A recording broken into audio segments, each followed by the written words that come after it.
پښتنو کوچ کوي پښتو رازخه درومي چې بیا ورته هاړي واچو چې حق غوښتلو جرأت نشو کوی راځئ چې لاسو ته بنګړي واچو تا څه نه دي ویلي ته به کندې بچ شې تا څه نه دي ویلي ته به کندې بچ شې نن ټولې پښتونخوا سودا یې کړې او احتجاج په نام چې ټول مشران راغلل اوس یې پته کړئ چې چا سودا یې کړې او تاویز کرنی ډاډم اوسه یاره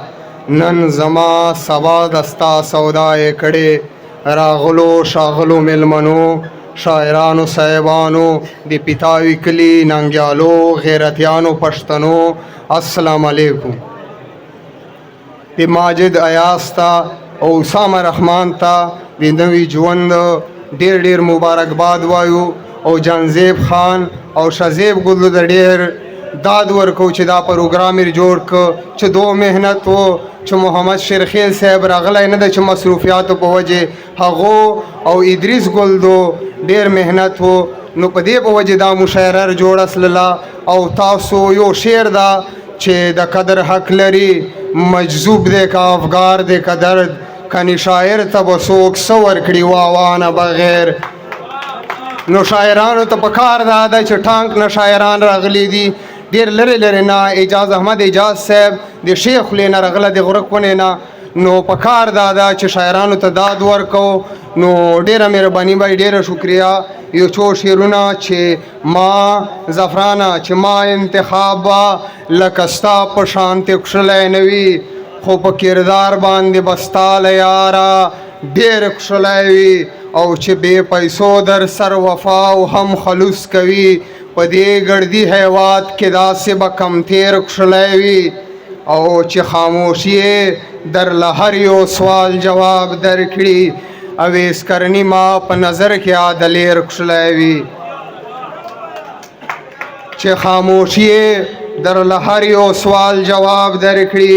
اویس کرنی ما په نظر کې عادلیر کښلی وي او دلته مشر ورو ناسته دا شعرونه وایي چې ما وایه خو هغه محفل داسې ده چې باغي اوس څوک دی ترهاګر څوک دی باغي اوس څوک دی ترهاګر څوک دی څوک کړي قتلونه زناور څوک دی او هر سړی وایي پښتون کام ګټما ما هم خبر کړی سوداګر څوک دی او دا خو زمونږ سره کړي امن نارې دا خو فاروق جان اباخیل صاحب دا خو زمونږ سره کړي امن نارې د دې کاروان نو بیا رهبر څوک دی او عارف سلطان صاحب دا چې پښتون یې در په در کړو راته دلته کې دومره معتبر څوک دی دا چې پښتون یې در په در کړو راته دلته کې دومره معتبر څوک دی او زه خو حیران یم په دې نه پوهېږم چاته پکار و مرور څوک دی او اویس کرنی په میدان سپینه کیسه مینه چا کړې ستمګر څوک دی او دوه کیتې بیو نظم شزیب د پاره چې دی بلا نن وایي د بابجي دوه کیتې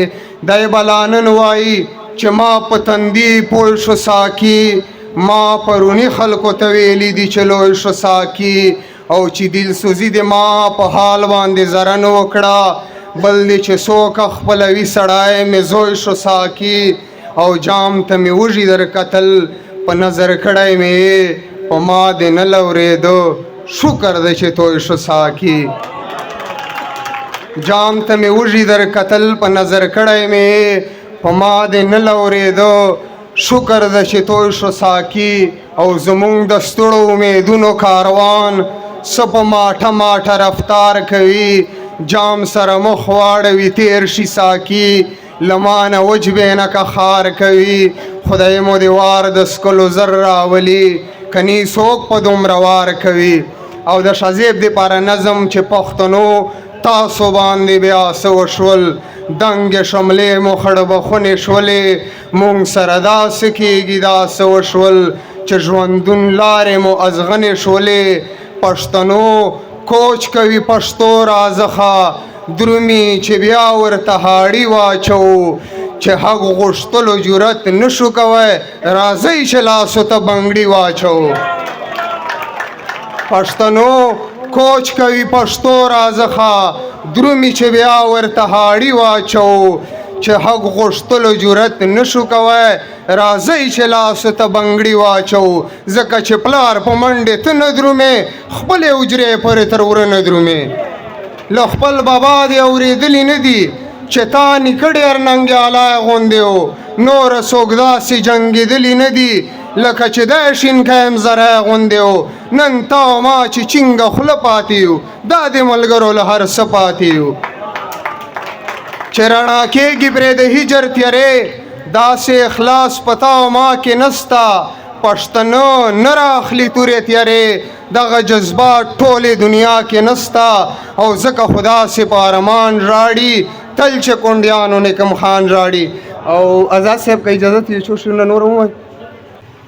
زه چاله فریاد وکړم نور خدا وختونه ګران دي